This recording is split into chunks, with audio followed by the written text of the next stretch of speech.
is worthy to be praised. My own man, all creation, even the rocks will cry out.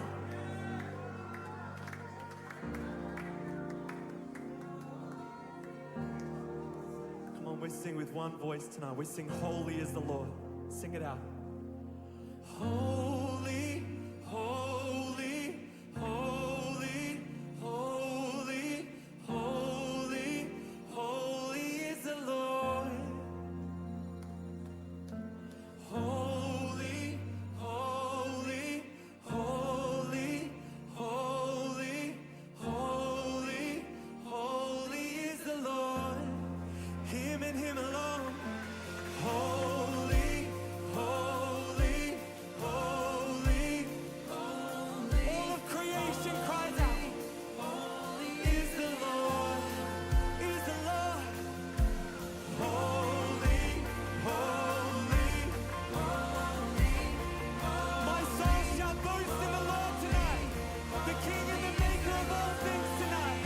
Holy is the Lord. Holy, holy, holy, holy. Every nation, every tribe will sing of your glory. Holy, holy, holy, holy, holy,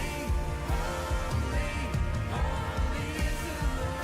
Holy is the Lord. His name is worthy. Holy, holy,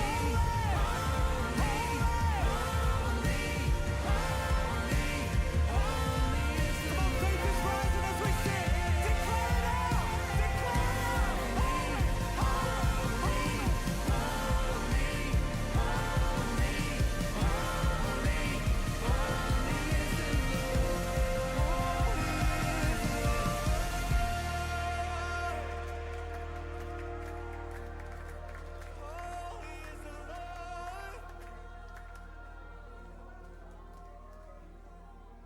Lord. Holy is the Lord.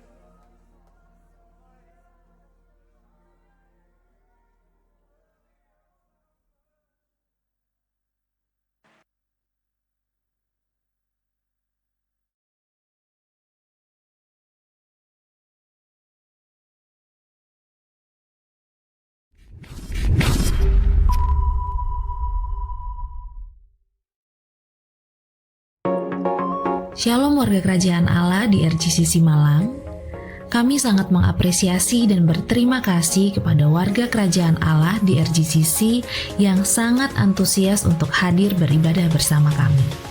Kami bersyukur Tuhan mempercayakan warga kerajaan Allah yang sudah hadir baik di ibadah raya maupun roki atau gereja anak. Dalam kesempatan ini, kami menghimbau kepada setiap warga kerajaan untuk bisa datang 30 menit sebelum ibadah dimulai, supaya mendapatkan posisi tempat duduk yang terbaik dan demi kenyamanan bersama dengan tidak mengganggu jalannya ibadah. Terima kasih, Tuhan Yesus memberkati.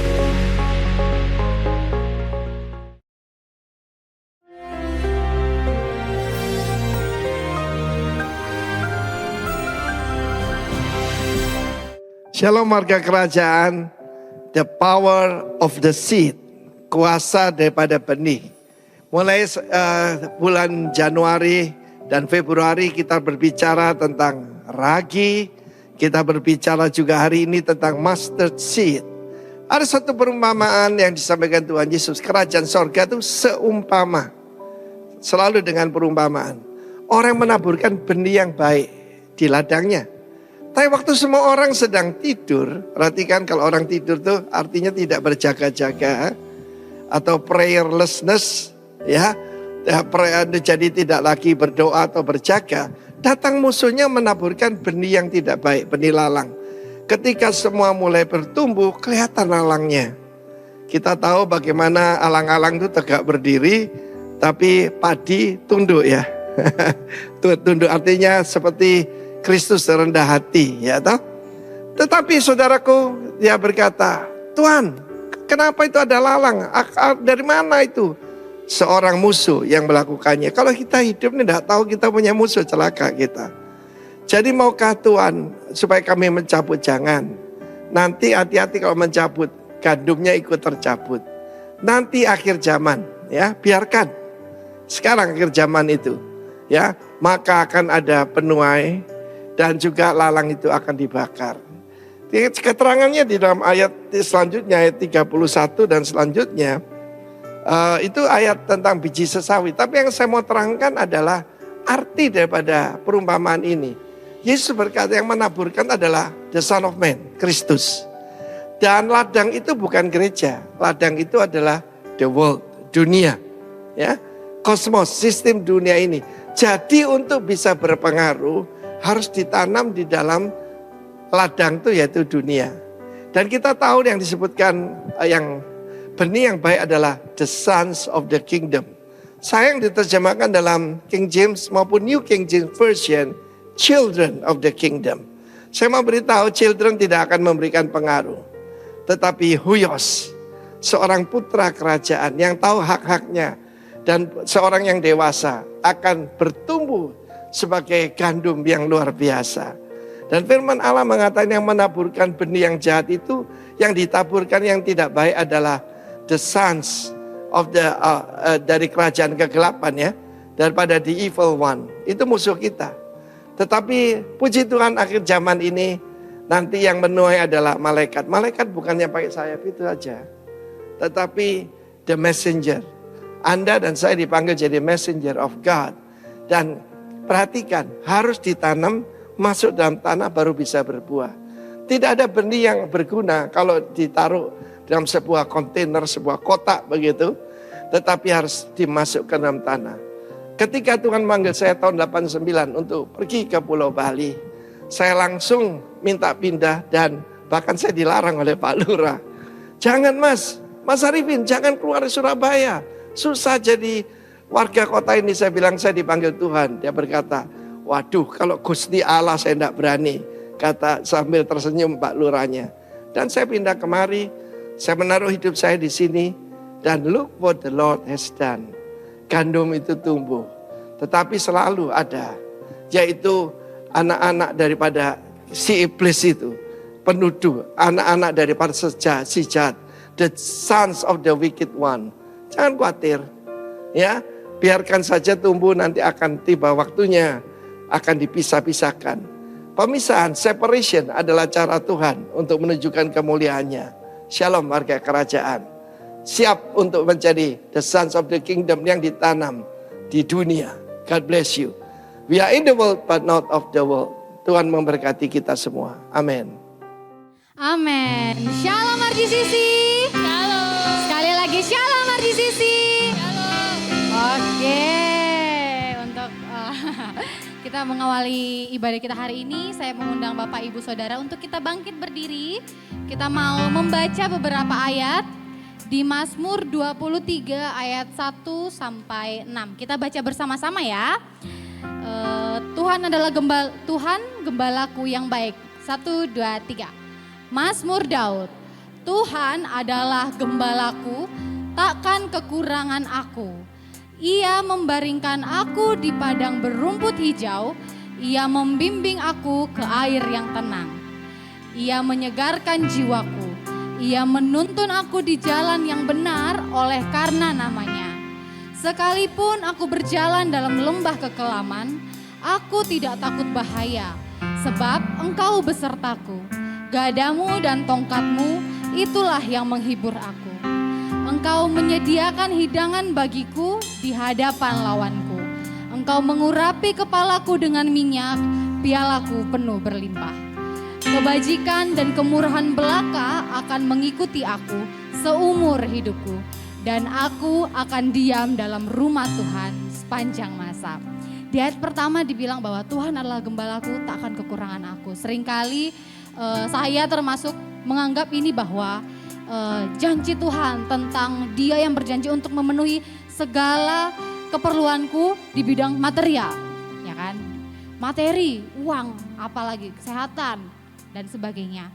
Padahal kalau kita teliti lagi di versi ESV-nya dibilang the Lord is my shepherd, I shall not want. Artinya ini dibilang bahwa Tuhan adalah gembalaku dan aku ini tidak butuh yang lain. satu-satunya yang kuingini yang sejati adalah Kristus itu sendiri. Bahwa memiliki Kristus dalam kehidupan kita itu lebih dari cukup buat setiap kita. Jadi untuk kita hari ini beribadah bersama-sama, mulai dari kita mendengarkan firman ini sampai nanti terakhir doa berkat, kita sama-sama mengkalibrasi hati kita. Kita merenungkan bahwa Yesus telah membaringkan dirinya di kayu salib yang kasar, supaya kita dapat dibaringkan di padang rumput yang hijau. Pada malam waktu ia akan disalibkan, Yesus tidak mendapatkan rest. Dia diadili dengan tidak adil. Dia disiksa, badannya hancur. Tetapi kitalah yang mendapatkan rest. Kita mendapatkan ketenangan dan keadilan. Dan jiwa kita dipulihkan karena Kristus yang telah mengambil cawan itu. Dan ia juga mengalami yang namanya kehausan, tapi dia tidak dapat minum. Supaya kita dapat meminum air yang hidup, yaitu firman-Nya untuk membersihkan kita dari dosa, untuk membersihkan kita dari segala yang jahat. Dan hari ini kalau kita merasa sedang di dalam lembah kekelaman, kita di dalam penderitaan, ketahuilah bahwa Kristus Sang Gembala yang baik itu ada di dalam kita dan kita di dalam Dia, sehingga kita tidak perlu takut bahaya. Dia selalu bersama-sama kita, ikut menderita bersama-sama dengan kita. Bahkan penderitaan terberat yang seharusnya kita alami, yang seharusnya kita terima, telah ditanggung oleh Dia di kayu salib itu. Kita bersyukur bahwa Dia adalah gembala kita yang baik. Bukankah itu suatu bukti bahwa Yesus adalah satu-satunya yang kita butuhkan dalam kehidupan kita? Dan biarlah perenungan ini menjadi alasan buat kita sama-sama kita bernyanyi, kita menyembah Tuhan, itu menjadi alasan bahwa Kristus cukup bagi setiap kita. Dan kita hari ini beribadah bukan untuk terlihat menjadi orang yang baik, orang yang agamawi. Dan kita menyogok Tuhan supaya Tuhan memberikan yang berkat buat kita. Bukan itu, tapi karena Tuhan telah menyelamatkan kita dari dosa dan kematian kekal melalui kematian dan kebangkitan Kristus. Oke, RGCC, let's worship God.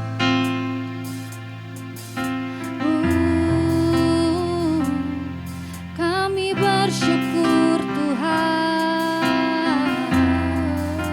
sebab Engkau baik. Sungguh teramat baik bagi kami. Kau berikan nyawamu untuk menghidupkan kami. Kami bersyukur Tuhan buat anugerah-Mu yang melimpah.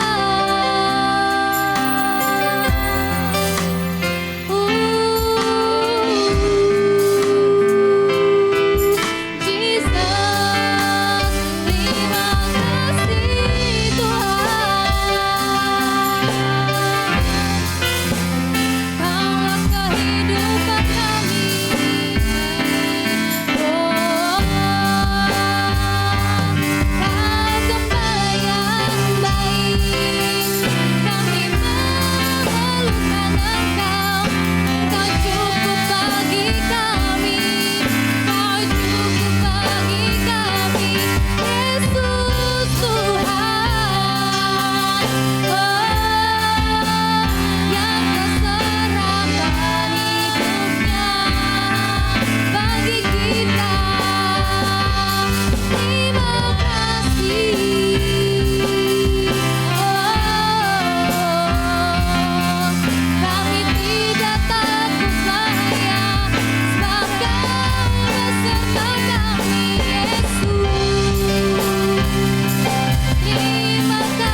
berjalan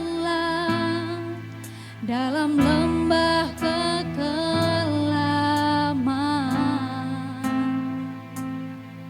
tak akan gentar ku melangkah,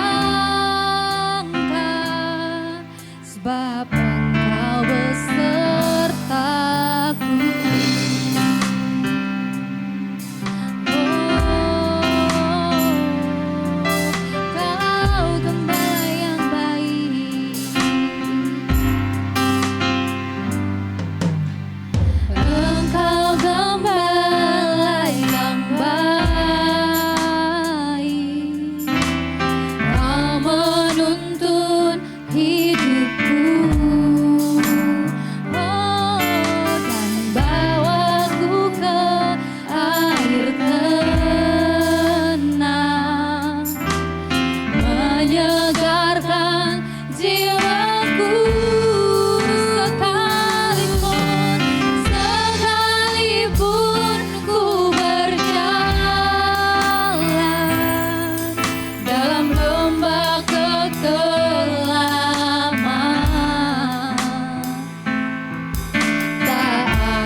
Kami bersyukur Kau menuntun hidupku, membawaku ke akhir hayat. Terima kasih karena Engkau menyegarkan jiwa kami Tuhan. Thank you Lord. Sekalipun kami dalam lembah kekelaman, kami tidak takut sebab Kau beserta kami. Dalam lembah kekelaman, tak akan gentar ku melangkah, sebab Engkau beserta. Sekalipun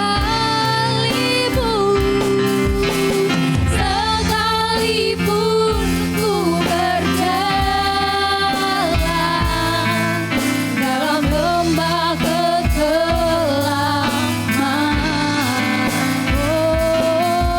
tak akan gentar ku melangkah, sebab Engkau besertaku. Sekalipun ku berjalan dalam lembah kekelaman,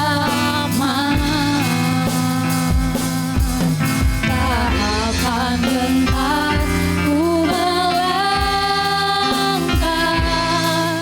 sebab Engkau besertaku.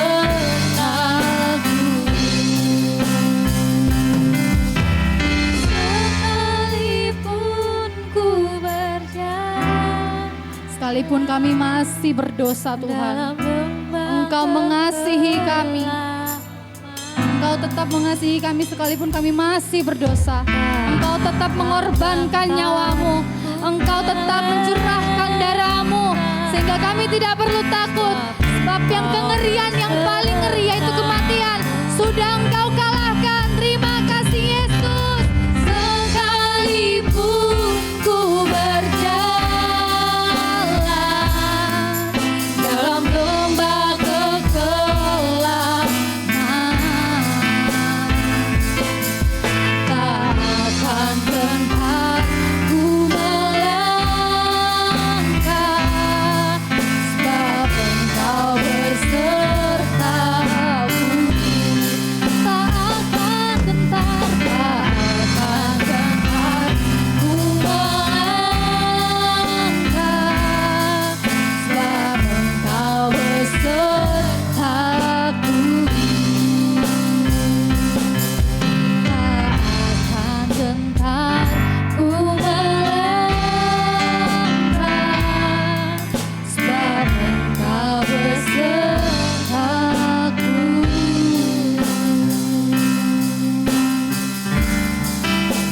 Kami tidak perlu takut bahaya Tuhan. Terima kasih. Karena kasih-Mu menyadarkan setiap kami. Karena anugerah-Mu menyadarkan setiap kami bahwa Engkau lebih daripada cukup buat setiap kami.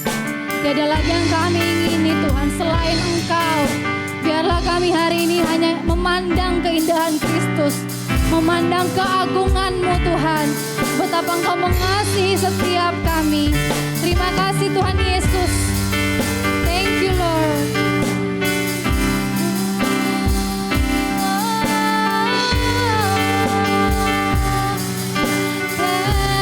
Thank you Lord.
Tuhan Yesus.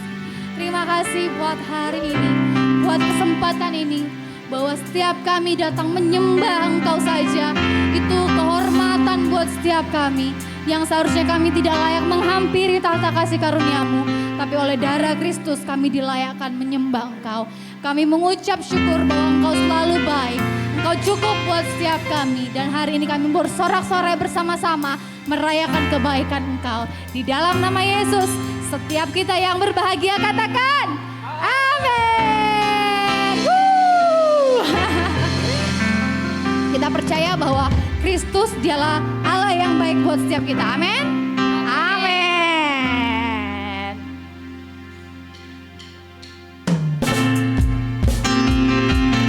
Mari RGCC, tepuk tangan buat Raja kita.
Bersama-sama untuk menerima perjamuan kudus.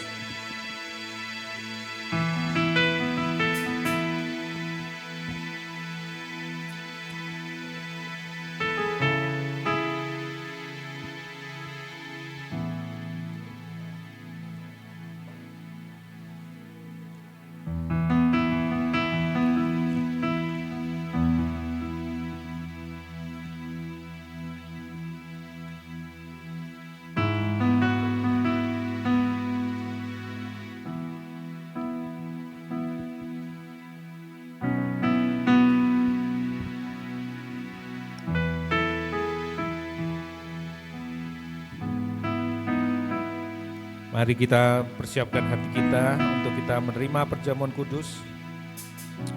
Sebelumnya ada beberapa hal yang jemaat perlu tahu bahwa perjamuan kudus ini bagi setiap orang yang percaya kepada Tuhan Yesus, mengambil keputusan untuk dibaptis, yaitu rindu menjadi murid Tuhan Yesus. Maka Bapak Ibu Saudara bisa mengambil perjamuan kudus. Bagi setiap Bapak Ibu Saudara yang belum percaya kepada Tuhan Yesus dan belum mengambil keputusan untuk dibaptis, Bapak Ibu Saudara bisa menundanya untuk menerima perjamuan kudus. Tapi Bapak Ibu Saudara nanti bisa bertanya, bagaimana nanti saya harus menerima perjamuan kudus? Siap dimuridkan dan kita akan memberikan pemuridan bagi Bapak Ibu Saudara sekalian. Saya akan membacakan firman Tuhan yang diambil dari Lukas. Ketika Tuhan Yesus di hari-hari terakhirnya ketika hendak disalib. Kemudian ia mengambil,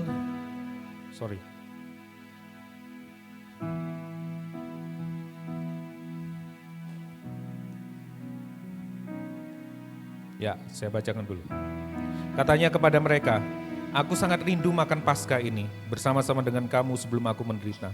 Sebab aku berkata kepadamu, aku tidak akan memakannya lagi sampai ia beroleh kegenapannya dalam kerajaan Allah." Kemudian ia mengambil sebuah cawan, mengucap syukur lalu berkata, "Ambillah ini dan bagikanlah di antara kamu. Sebab aku berkata kepada kamu, mulai dari sekarang aku tidak akan minum lagi hasil pokok anggur sampai kerajaan Allah telah datang." Lalu ia mengambil roti, mengucap syukur, memecah-mecahkannya dan memberikannya kepada mereka. Dan katanya, "Inilah tubuhku yang diserahkan bagi kamu. Perbuatlah ini menjadi peringatan akan aku." Demikian juga dibuatnya dengan cawan sesudah makan. Ia berkata, "Cawan ini adalah perjanjian baru dan oleh darahku yang ditumpahkan bagi kamu."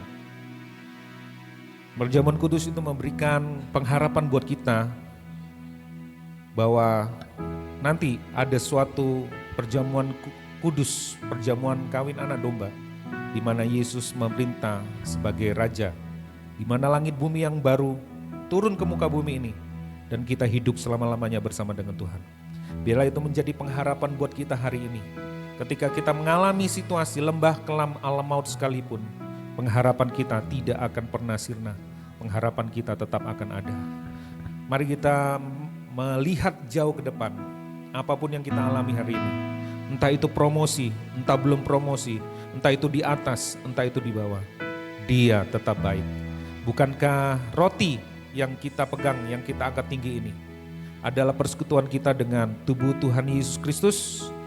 Saudara makannya dengan percaya, dengan yakin dan percaya.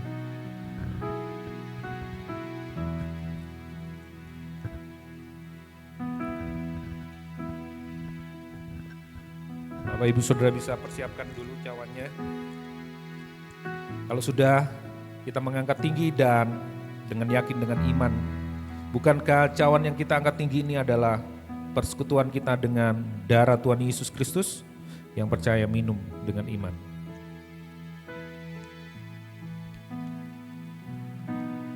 Ketika itu dosa sudah tidak ada lagi, penderitaan tidak ada lagi, sakit penyakit tidak ada lagi, kekerasan, kematian, pembunuhan tidak ada lagi, perang tidak ada lagi. Karena yang memerintah adalah Raja Damai. Kami mengucap syukur kami dikumpulkan di tempat ini, bukan karena kami berbuat baik, bukan karena kami memilih Engkau, tetapi karena Engkau yang telah memilih kami. Kami mengucap syukur, kami bersukacita atasnya. Terima kasih buat tubuh dan darah-Mu. Kami sudah dikembalikan, dipersekutukan dengan Engkau hari ini. Dalam nama Tuhan Yesus, mengucap syukur kami berdoa. Amin. Amin. Sekarang kita panggil adik-adik Rocky untuk berdoa di tempat sini, didoakan. Diberkati. Go, go, go, go. Ayo anak-anak Rocky, mari. Yang semangat mau beribadah, angkat tangannya. Semangat enggak? Semangat enggak? Semangat. Semangat. Semangat. Woi. Ini Sharon atau? Sharon ya? Ya, yuk kita berdoa, kita arahkan tangan. Ayo semangat anak-anak Rocky, kita berdoa dulu ya. Kami mengucap syukur buat karya-Mu di kayu salib, buat anak-anak-Mu Tuhan. Buat Rocky yang hari ini mau beribadah, kami tahu mereka akan menikmati kebaikan Tuhan. Mereka akan lebih memandang Engkau jauh lebih indah, melebihi semua hal yang pernah mereka alami, yang pernah mereka pakai, yang pernah mereka kenakan, semua hal. Kami percaya bahwa mereka akan diajarkan bagaimana Kristus jadi dasar yang utama buat kehidupan mereka. Berkati para guru yang ada, kami yakin dan percaya mereka akan memancarkan keindahan Tuhan supaya pada waktu mereka menyampaikan firman-Mu Tuhan, anak-anak Rocky mengalami keindahan-Mu. Diberkati anak-anak Rocky ini, mereka memandang Engkau begitu indahnya sampai mereka bertumbuh dalam pengenalan akan Engkau sejak dini. Kami bersyukur dan bersuka cita, masa depan mereka aman di dalam tangan Tuhan. Mereka perkasa untuk membagikan kebaikan-kebaikan Tuhan buat generasi mereka. Terima kasih, kami mengucap syukur buat ibadah mereka yang luar biasa, yang penuh sukacita dan damai sejahtera. Terima kasih, dalam nama Yesus kami berdoa dan mengucap syukur. Yang mau ibadah, Rocky, katakan.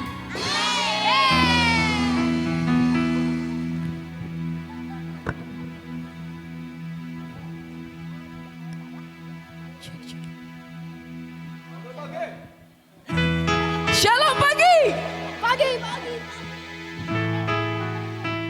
Siapa kita? Haleluya. Haleluya. Haleluya. Haleluya. Shalom Bapak Ibu Saudara yang dikasihi Tuhan. Sungguh luar biasa jika pada pagi hari ini kita boleh hadir di tempat ini. Apakah ada yang baru pertama kali hadir di tempat ini? Boleh lambaikan tangannya. Wah, sudah semuanya ini ya datang. Oh, ada saudara juga yang baru pertama kali hadir.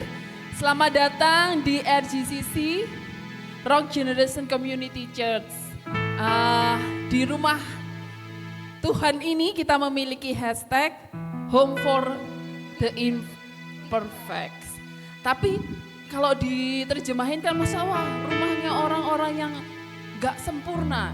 Nah, tetapi kita punya komitmen di tempat ini bahwa kita mau diperlengkapi, kita bertumbuh bersama, kita berbuah untuk memuliakan nama Tuhan.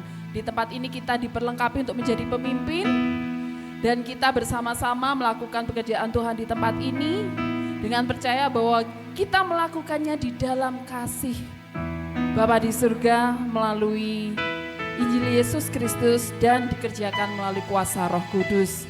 Dan biarkanlah kita bersama-sama menjadi keluarga kerajaan Allah di tempat ini. Pada pagi hari ini kita akan mengumpulkan persembahan. Ini adalah minggu pertama di bulan ini, maka selain persembahan minggu biasa kita juga akan mengumpulkan perpuluhan kita. Nah, perpuluhan dan persembahan bisa dilakukan melalui aplikasi-aplikasi yang telah disediakan, atau misalkan Bapak Ibu ingin memberikan secara tunai atau cash, nanti ada amplop persembahan di belakang, Bapak Ibu bisa memberikannya. Nah, sebelum kita memberikan persembahan, Bapak Ibu ada satu hal yang ingin saya sharingkan sedikit. Bapak Ibu ingatkah kejadian tentang Tuhan Yesus memberi makan 5.000 orang? Ya, wah, Guru Rocky. Di situ ada satu tokoh yang mungkin ya, dia memang memegang peranan penting tapi kurang dinotis. Kira-kira siapa Bapak Ibu? Kita hanya disebutkan di situ hanya anak kecil gitu ya. Anak kecil yang membawa 5 roti dan 2 ikan. Di tengah banyaknya tempat orang-orang yang berkumpul di situ dan tidak ada makanan. Tetapi luar biasanya si anak ini bersedia memberikan 5 roti dan 2 ikannya. Pak, saya percaya pada saat ini perspektif saya ya. Saya percaya pada saat itu si anak ini tidak punya ekspektasi bagaimana gitu. Tetapi dengan ketulusan hatinya dia memberikan apa yang dia miliki. Suatu hal yang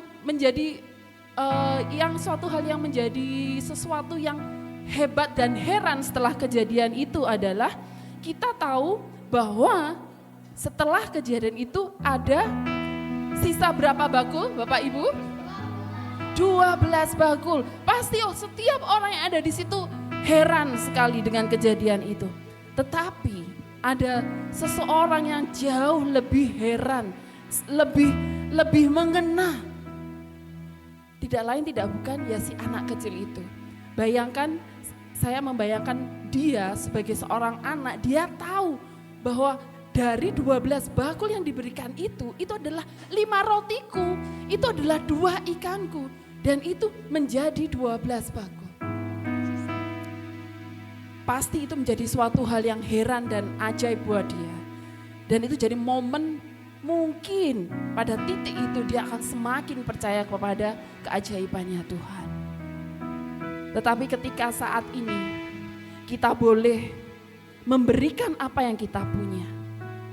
Bukan lagi kita melihat keajaiban apa, mujizat apa yang akan kita terima atau kita saksikan. Tetapi kita sudah menerimanya itu, keajaiban dan mujizat yang sungguh luar biasa melalui pengorbanan Kristus di kayu salib. Itu sudah menjadi milik kepunyaan kita. Kita telah diselamatkan. Itu mujizat yang tidak akan pernah ada bandingannya. Itu sudah kita terima.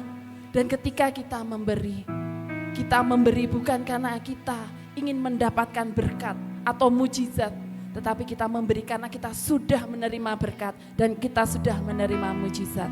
Biarkanlah ini menjadi suatu reminder buat kita semuanya. Satu ayat firman Tuhan di 1 Tawarikh 29 ayat 17.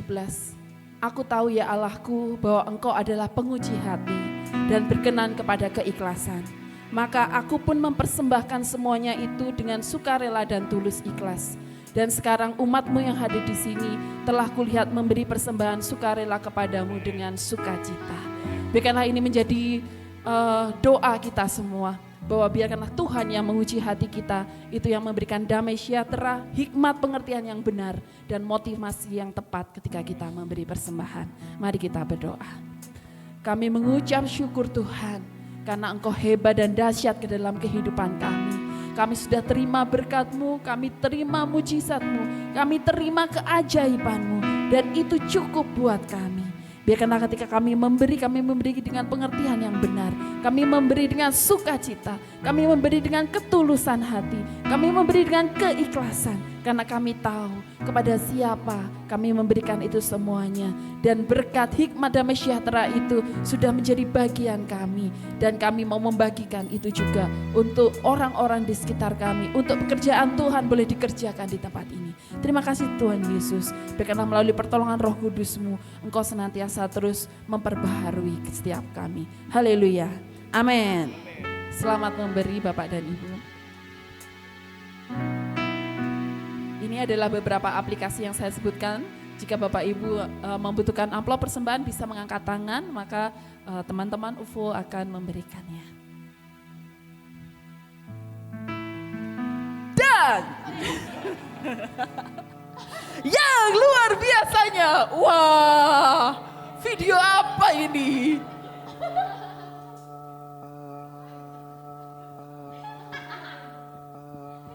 Anak siapa ini? Luar biasa sekali. Mengingatkan kita, wah ini adalah satu event kegiatan yang akan kita lakukan bersama. Staycation, RGGC Staycation. Nah, hari Kamis ini adalah pendaftaran yang terakhir. Supaya kita juga bisa melihat berapa jumlah peserta, kemudian juga mengatur bagaimana keberangkatan dan lain sebagainya, sehingga jangan ditunda-tunda lagi untuk segera mendaftarkan diri, begitu ya. Bisa menghubungi UFO di belakang ataupun GKC yang bisa ditemui, begitu. Seperti pesan kemarin, jika pesan sponsor, jika kesulitan dengan dana yang ada bisa menghubungi Ko Alex. Dan juga Ko Angga. Dan juga Kristi. Semuanya disebutin. Selamat beribadah, Tuhan memberkati. Woi. Oke, Bapak Ibu, Saudara semuanya.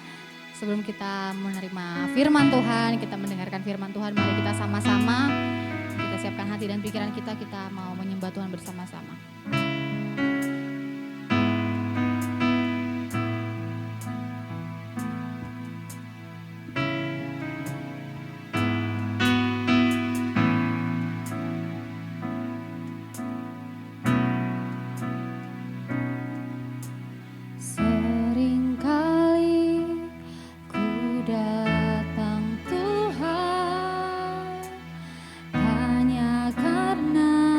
sejuta keluhan.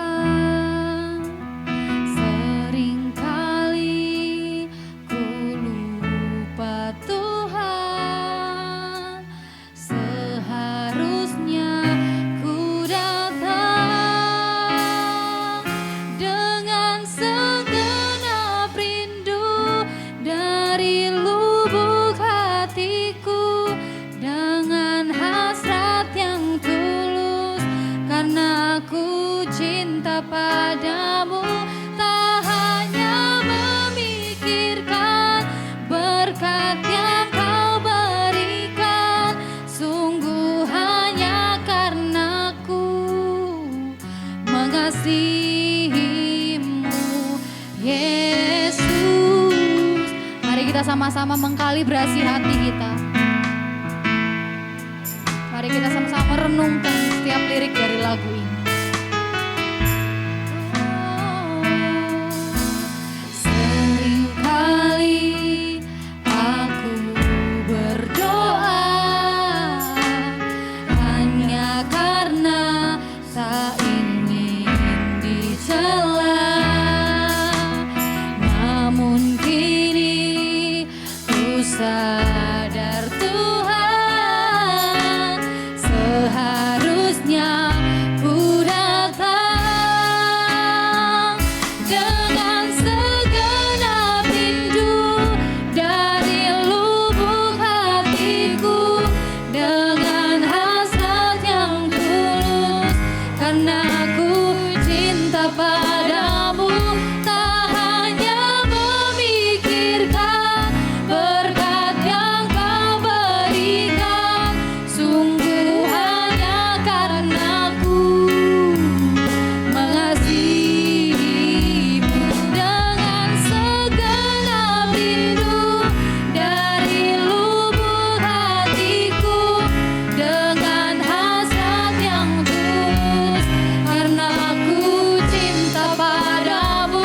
Tak hanya memikirkan berkat yang kau berikan, sungguh hanya karena ku mengasihimu, Yesus.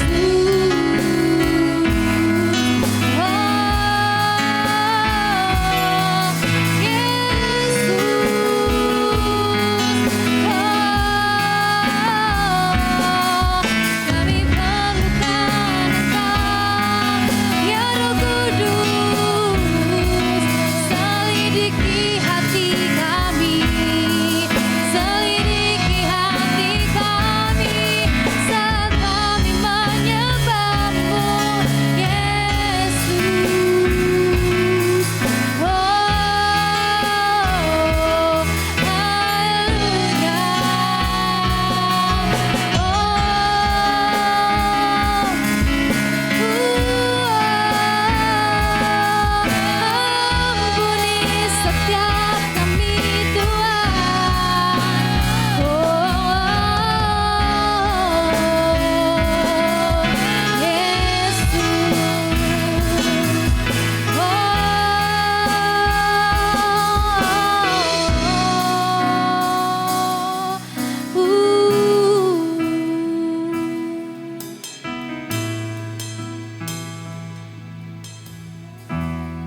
Ampuni setiap kami, Tuhan. Ampuni setiap kami, Tuhan. Ketika kami terkadang hanya menjadikan-Mu sebagai alat untuk memenuhi keinginan kami. Ampuni setiap kami, Tuhan.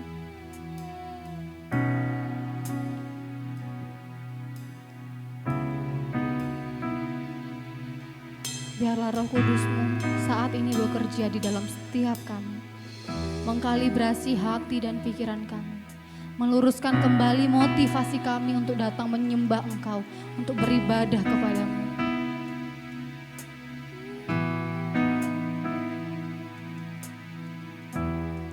Biarlah saat kami datang kepadamu, Tuhan, bukan karena kami minta apa yang bisa Tuhan lakukan buat setiap kami, tapi kami datang kepadamu karena kami rindu, kami perlu Engkau, kami tidak bisa hidup tanpa Engkau. Engkau cukup buat setiap kami. Kami bersyukur Tuhan, bahwa keindahan pengorbananmu, keindahan salibmu, keindahanmu Kristus, itu bisa meluruhkan segala kenikmatan yang ditawarkan oleh dunia ini. Mari Bapak Ibu Saudara kita merenungkan.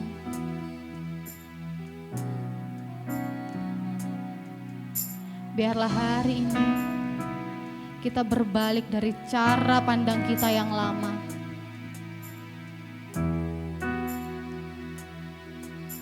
Kita mengenal Kristus bukan lagi sebagai alat pemuas keinginan kita.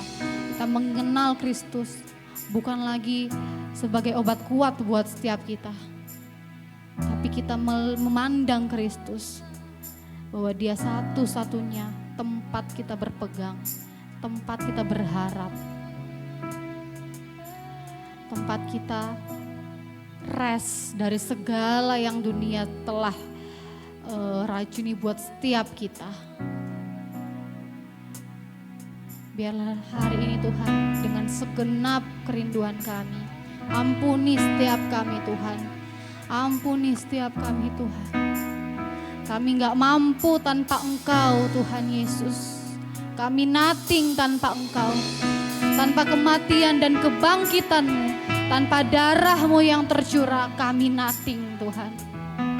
Biarlah setiap harinya Roh Kudus Engkau mengkalibrasi setiap hati kami, supaya kami terus mengingat bahwa Kristus adalah pusat dari kehidupan kami. Thank you Lord. Mari kita sama-sama nyanyikan lagu ini kembali. Dengan segenap rindu dari lubuk hatiku, dengan hasrat yang tulus, karena aku cinta padamu. Tak hanya memikirkan berkat yang Kau berikan, sungguh hanya karenamu mengasihimu.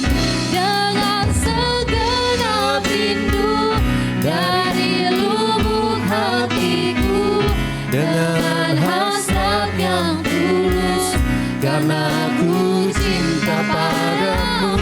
Tak hanya memikirkan berkat yang Kau berikan, sungguh hanya karenaku mengasihimu Yesus. Mari kita teduhkan hati kita sebelum kita mendengarkan firman Tuhan.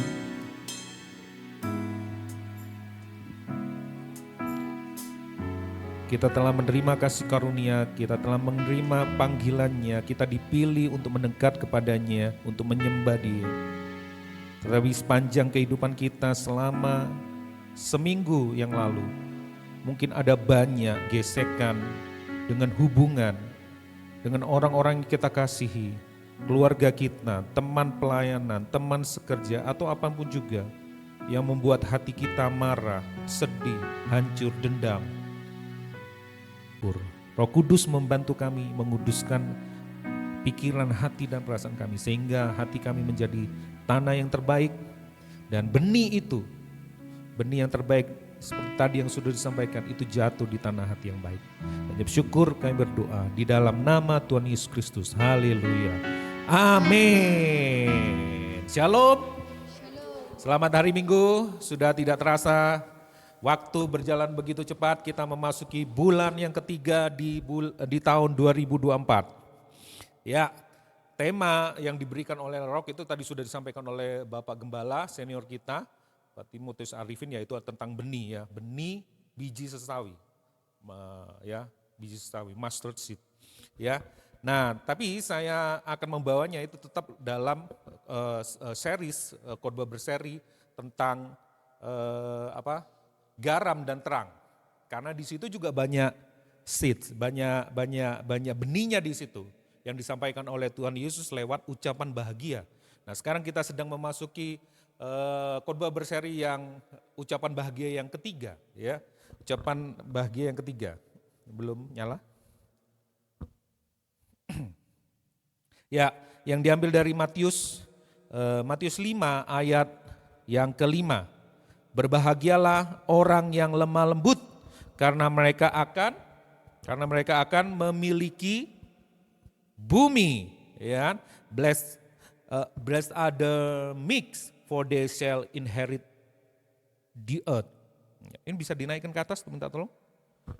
Ya, terlalu jauh nih, maklum mata usia ini. Ya usia, wah sip, mantap. Ini enggak menghalangi kameranya nanti kena ini, enggak. Oke kamera? Yes. Oke ya, nah the strength of meekness, kekuatan dari kelemah lembutan. Ya dua paradok yang luar biasa ya. Nah berbahagialah orang yang lemah lembut, sekali lagi karena mereka akan memiliki bumi. Nah pandangan dunia seperti ini, sukses itu harus dicapai melalui self-determination. Ya, determinasi diri yang sangat kuat. Tangan yang terkepal, tekad yang menggumpal, ya kan. Pokoknya semangat, ya kemauan keras, kerja keras, bukan cuma sekedar kerja keras, tapi kerja otot juga, kerja otak juga di situ. Bila perlu agak triki sedikit, ada kekerasan sedikit di situ ya. Ngomongnya cerdik tapi ternyata licik, ya. Dan itu membawa hidupmu jadi lecek, ya. Lecek itu apa? Kusut Bu Sarah dan Pak Stefan, ya. Dunia bukan bagi mereka yang lemah dan pengecut, dasar lemah kamu ya, pengecut kamu. Nah seperti itu kurang lebih pandangan dunia. Ya, mereka menginginkan sesuatu yang luar biasa sehingga mereka bisa eksis terus, mereka bisa explore diri mereka terus, sehingga mereka bisa memperoleh kemenangan. Mereka menjadi winner, mereka adalah warrior. Ya, pada zaman Tuhan Yesus budaya Romawi itu tidak melihat kelemah lembutan sebagai virtue, sebagai kebajikan. Kenapa? Karena budaya Romawi melihat kelemah lembutan sebagai kelemahan. Slave mentality. Budak ini tidak bisa apa-apa, tidak punya hak, lemah, tidak punya hak, tidak bisa melawan. Ya. Dan tiba-tiba boom, Tuhan Yesus dan kerajaannya datang mendeklarasikan pemerintahan baru atas dunia di depan pemerintahan adik kuasa Romawi itu sendiri. Bayangin loh ya. Kekaisaran Romawi pada waktu itu menguasai banyak wilayah, bukan cuma RT RW ya. Kelasnya bukan RT RW, kelurahan, kecamatan ya, tapi benua men ya. Bermacam-macam benua mereka sudah kuasai dan tiba-tiba mendengar sebuah pernyataan misi dari seorang rabi muda namanya Tuhan Yesus dan berkata apa? Berbahagialah mereka yang lemah lembut. Nah mereka akan memiliki bumi. What? Ya kan? Apa? Nani? Nani? Ya, dong matanya merah gitu. Nani? Apa? Ini stand up komedi macam apa pula? Agak lain ini memang ya. Agak lain. Agak lain ya. Memang agak lain. Siapa ini rabi muda ini tiba-tiba nongol dan memberikan suatu statement. Berbahagialah orang yang lemah lembut karena mereka akan memiliki bumi. Hei, kita memiliki benua, bermacam-macam benua, menaklukkan benua dengan perang, dengan kerja keras, kerja otak, kerja otot. Tak masuk akal. Bahkan orang Yahudi pun sendiri bingung dengan pernyataan Tuhan Yesus. Kenapa? Karena pola pikir mereka berpandangan adalah bahwa Mesias akan datang dan akan memulihkan keadaan mereka. Mereka tidak akan lagi dijajah. Posisi mereka adalah dijajah oleh Romawi pada waktu itu. Lah kok ndelala? Ndelala itu bahasa Indonesia apa? Tiba-tiba, sekonyong-konyong, ya, ujuk-ujuk, suddenly, tiba-tiba ini tokoh yang sangat powerful bikin mujizat. Sebelumnya kan Tuhan Yesus bikin mujizat ya. Tiba-tiba keluar pernyataan yang membuat mereka itu benar-benar main bowling mereka tuh. Ya, main bowling benar pikiran ya, main blowing.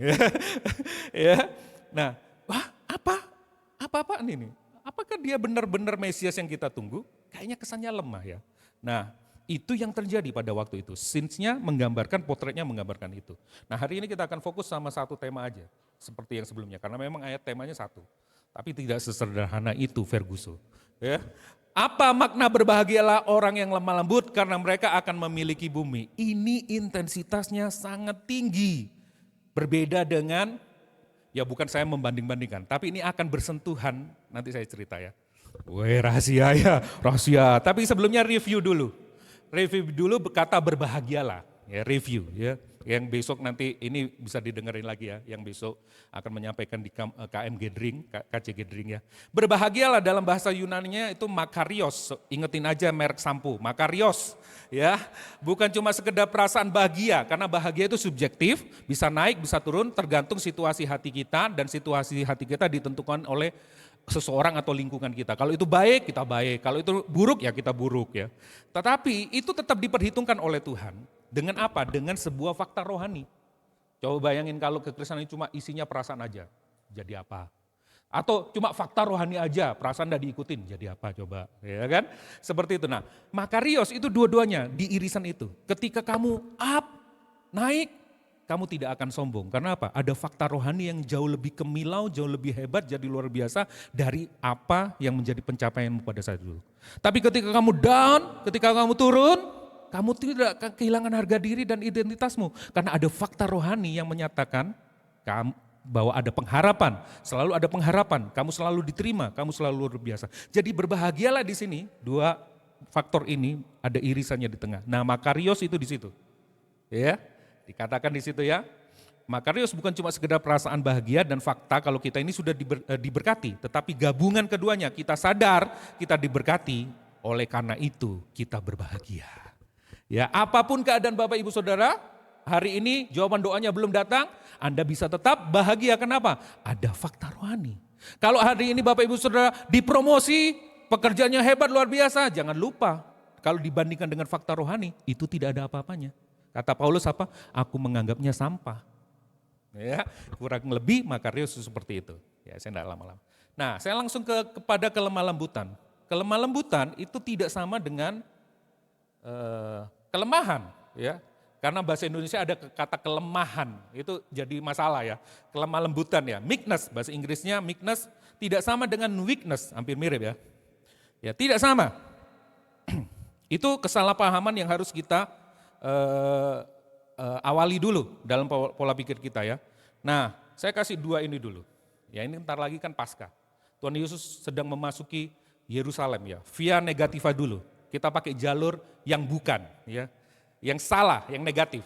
Seorang yang lemah lembut itu bukan orang yang tidak berdaya. Seorang yang tidak berdaya, lemah gitu ya. Nah, dikatakan di situ Tuhan Yesus menyatakan dirinya di Matius 11 ayat 29. Yesus menyatakan dirinya, belajarlah kepadaku sebab aku ini lemah lembut dan rendah hati. Jadi hanya Tuhan Yesus yang ngomongin, berani menceritakan tentang dirinya, menyatakan dirinya bahwa aku ini lemah lembut dan rendah hati. Ada di sini yang pernah ngomong kayak gitu? Aku ini orangnya lemah lembut loh. Kalau ngomong aku ini orangnya baik loh. Itu bisa. Aku ganteng, aku cakep, aku six pack, aku berotot, itu gampang. Tapi ngomong aku ini lemah lembut dan rendah hati loh. Langsung sombong saat itu juga. Iya, iya. Nah ya, tidak ada satu tokoh Alkitab pun yang ngomong ini, hanya Tuhan Yesus. Kenapa? Karena dia Mesias, karena dia Tuhan, dia tahu tuh. Dia ngomong, aku ini lemah lembut dan rendah hati. Ya, tapi saudara itu tidak menunjukkan bahwa Yesus lemah kan? Dikatakan di situ, ini untuk menggenapi nubuatan Nabi Zakaria ketika Yesus masuk ke Yerusalem ya. Dia menaiki seekor, bukan kuda putih, keledai. Seharusnya harus menunjukkan kekuatannya kok. Tapi dia masuk dengan keledai. Bahkan keledainya pinjaman. Dia masuk. Seharusnya naik kuda. Wah, kan gagah kan. Menggambarkan peperangan. Tapi Yesus naik keledai. Nah berikutnya, seorang yang lemah lembut bukan seorang yang tidak tegas. Terbukti. Ini juga untuk menggenapi nubuatan dari Nabi Yesaya dan Yeremia. Setelah itu, nanti setelah Yesus masuk Yerusalem di Matius 21 ayat 5, berapa ayat setelah itu, Matius 21 ayat 12, dikatakan Yesus ngapain? Dia obok-obok pasar. Ya, peken, pasarnya diobok-obok. Karena apa? Mereka jualan di depan bait suci. Ya kan? Langsung pernyataan Yesus yang terkenal apa? Rumahku akan disebut rumah doa bagi segala bangsa, tetapi kamu menjadikannya menjadi sarang penyamun, sarang penjahat. Terus Tuhan Yesus diem-diem, gak apa-apa wis, gak apa-apa, diem-diem santai, enggak, dia diem-diem bekerja. Dia ambil serabut apa ya, akar apa, mungkin enggak tahu, saya membayangkan aja. Dia linting, dia gulung, dia dia rakit sendiri, diliatin kok pada enggak punya hati nih, diliatin kanan kiri ya, nawarin burung merpati, nawarin hewan mereka, ternak mereka untuk dikorbankan. Sampai waktunya tiba jadi dicambuk semuanya. Dibongkar bangkir semua meja-meja. Itu gambaran Tuhan Yesus. Dia lemah lembut dan rendah hati. Tetapi ketika melihat itu, kebenaran diinjak-injak, dia menyatakan sesuatu. Jelas, seorang yang lemah lembut bukan seorang yang tidak tegas. Dikatakan, pertama, sehubungan dengan dirinya sendiri. Ia tidak melakukan pembalasan atau dendam. Ketika itu bersangkutan dengan dirinya sendiri. Ketika Yesus diejek dan diludahi, ia tidak menjawab apapun. Karena ia percaya kepada Bapaknya. Ya, terus ketika dia di hadapan Pilatus, dia juga diem. Padahal mau dihukum mati. Bahkan Pilatus ngomong apa? Aku ini berhak melepaskan kamu. Dia diem aja. Ya. Kerajaanmu bukan berasal dari sini. Ya. Kerajaanmu berasal dari sini, tapi kerajaanku berasal dari sini. Bukan berasal dari sini. Ketika murid-muridnya mengkhianati dia, meninggalkan dia, Petrus bagaimana? Dia tidak maki-maki, dia tidak mencela mereka. Bahkan Petrus pun dimasukin ke dalam timnya lagi. Ketika Yudas datang dan mencium dia, ya, lalu Tuhan Yesus ngomong apa? Sahabatku, temanku. Dia nyampaikan itu bukan cuma menyindir. Dia menyampaikan itu dengan ketulusan hati. Ya. Ketika bahkan puncaknya ketika mengalami kematian, dia mohon untuk Bapa mengampuni orang-orang yang menyalibkan dia karena mereka tidak tahu apa yang mereka perbuat. Berhubungan dengan dirinya sendiri, dia gambarnya seperti domba, seperti gambar yang pertama tadi. Tetapi ketika menyangkut masalah iman dan kesejahteraan orang lain, Yesus adalah singa. Ya, dia menegur kekerasan hati orang-orang Farisi, orang-orang munafik pada zaman itu. Ketika dia menyembuhkan tangan orang yang lagi pansui itu, stroke, mati sebelah. Ya, wah. Nanti bisa cek bahasanya benar kayak gitu enggak sama Pak Stephen ya. Sekarang enggak bisa macam-macam ya kan, ada ahlinya dari ya kan. Yesus menyembuhkan, ia marah ketika orang-orang itu menuduh dia tentang melanggar Taurat Tuhan. Ya kan? Terus Tuhan Yesus juga marah ketika murid-muridnya berusaha mencegah anak-anak kecil datang kepadanya. Tuhan Yesus juga marah. Ya. Yang luar biasa, yang paling epik itu ketika Yesus menengking, rebuke siapa? Petrus, ketika Petrus hendak menghalang-halangi rencana Allah yang ada di dalam diri Tuhan Yesus sebagai Mesias. Nyala engkau iblis daripadaku. Halo ya. Ini gambaran tentang kelemah lembutan yang Tuhan Yesus. Dia singa, tapi dia juga sekaligus domba. Nah, inilah potret gambar tentang Tuhan Yesus yang menggambarkan tentang pribadi yang lemah lembut. Nah, apa yang dimaksud dengan lemah lembut? Ya, Injil itu bukan akrobat berjalan di atas tali dan kita berusaha menyeimbangkan kehidupan kita. Injil itu adalah sebuah jalan baru yang berbeda di mana Tuhan menjadi segalanya di kehidupan kita, dan ini bukan tentang aku lagi. Kalau tadi itu kita menyeimbangkan kan. Ya, jadi sebelum ini saya kelewatan ini kayaknya. Oh ini nih. Sorry. Tadi kelewatan mencetnya. Ini. Kita langsung, apa yang dimaksud? Oh ketahuan tadi sudah ya. Tapi nanti ada hubungannya. Apa yang dimaksud dengan lemah lembut? Ya, bahasa Yunani itu praus. Kata bahagia yang pertama itu juga bahasa Yunani dimulai dari huruf P juga ya. Masih ingat? Yang pertama itu tokhoi. Yang kedua itu adalah apa? Lupa ya. Ya, pentahontes, ya kan? Ingat penthouse gitu ya. Yang ketiga ini praus, ya kan? Nah, ini adalah sebuah kata yang dipakai dalam bahasa Yunani atau lemah lembut dalam bahasa Yunaninya. Ya. Untuk apa? Biasanya untuk menjinakkan binatang buas atau binatang liar. Dijinakkan binatang liar, binatang buas. Ya, atau kalau kita ini yang enggak pernah tahu binatang, kita ini yang hidupnya di industri teknologi industri yang sudah maju dan sebagainya, itu seperti listrik. Listrik itu berbahaya, tapi bisa bermanfaat juga. Bagaimana listrik ini supaya bisa bermanfaat buat kita, tapi tidak berbahaya buat kita? Ada teknologi yang namanya kabel. Hari ini kita bisa menyalurkan semua energi listrik yang seharusnya berbahaya, ada lampunya, buka laptop, buka komputer, ya hair dryer tadi itu. Coba bayangin kalau enggak ada kabel, ya gimana? Ya kamu kering ya, bukan cuma rambutmu aja yang kering ya. Iya benar ya? Nah itu gambaran lemah lembut. Ya, nah nanti saya jelasin lebih lanjut. Ya, pertama. Terus masyarakat Yunani kuno, ada satu tokoh terkenal, kalau saya sebut namanya pasti tahu semua, Aristoteles, filsuf Yunani. Dia ngomong ini, kebajikan, apapun itu juga, semua kebajikan itu adalah keseimbangan dari dua ekstrim. Nah, ini makanya gambar yang ini tadi. Ya, anggap saja kita sekarang ngomongin lemah lembut.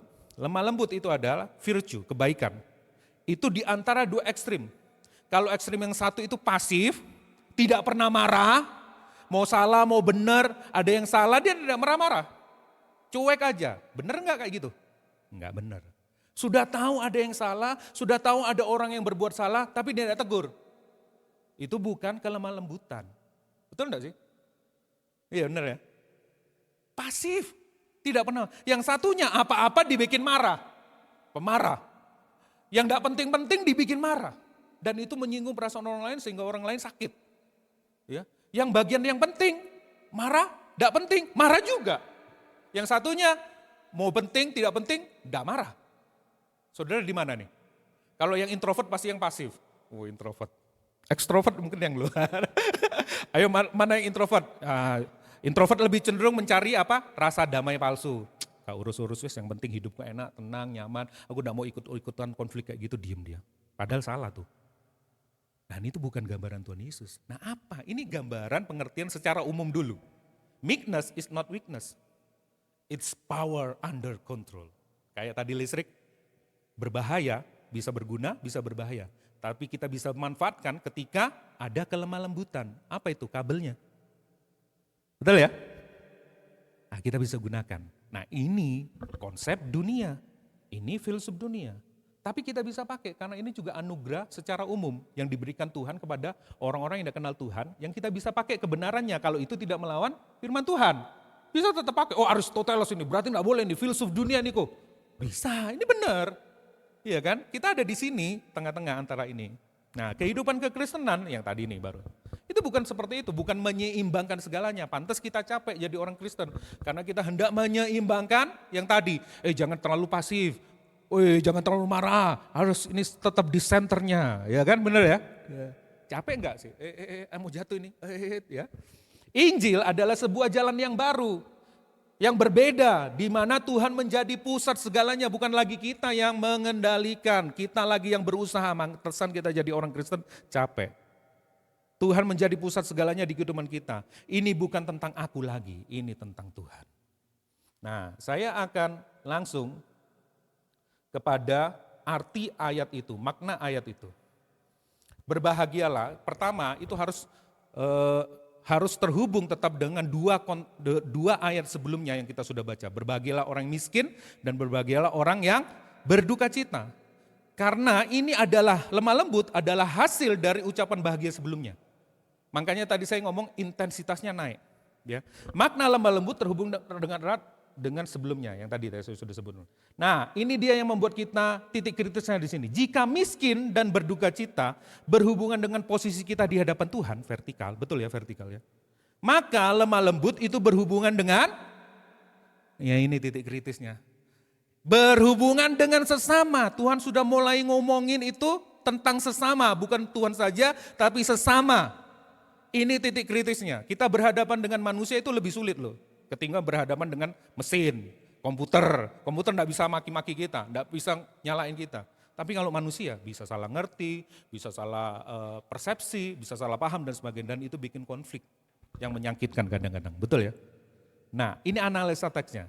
Nah apa maksudnya kalau gitu lemah lembut itu berhubungan dengan horizontal. Ini saya yang akan sampaikan ini. Seorang tokoh teolog namanya Martin Lloyd Jones ngomongnya gini. Saya langsung terjemahkan dalam bahasa Indonesia ya. Betapa lebih sulitnya membiarkan orang lain mengatakan hal-hal seperti itu tentang saya. Tentang apa? Secara naluriah dia membencinya, saya membencinya, kita semua membencinya. Tentang apa sih itu Pak? Opa ya, Martin Lloyd Jones. Ya, kita semua lebih suka menyalahkan diri kita sendiri daripada membiarkan orang lain menyalahkan kita. Maksudnya gini, ketika kita tahu kita miskin di hadapan Tuhan, kita mengakui.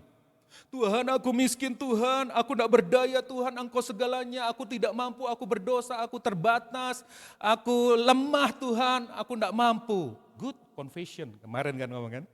Ya, pengakuan, tapi tidak cukup. Kamu harus menyesali, kamu harus meratapi dosa-dosamu, kelemahanmu, kekuranganmu, keterbatasmu.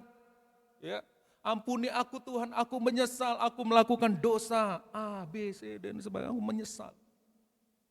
Tetapi yang ketiga ini, ya, dosa kita dan dosa orang lain ya. Oh Tuhan, orang lain itu berbuat salah Tuhan, orang itu bangsa ini berbuat salah Tuhan. Oh teman-temanku ada yang menjadi setru salib Tuhan, aku menyesal, aku berdoa buat mereka juga Tuhan supaya mereka terima keselamatan. Kita bersyafaat. Mudah bagi kita. Kalau sekarang David ngomong, saya punya kelemahan, saya minta ampun, saya berdosa, mudah. Dan saudara-saudara juga pasti bisa.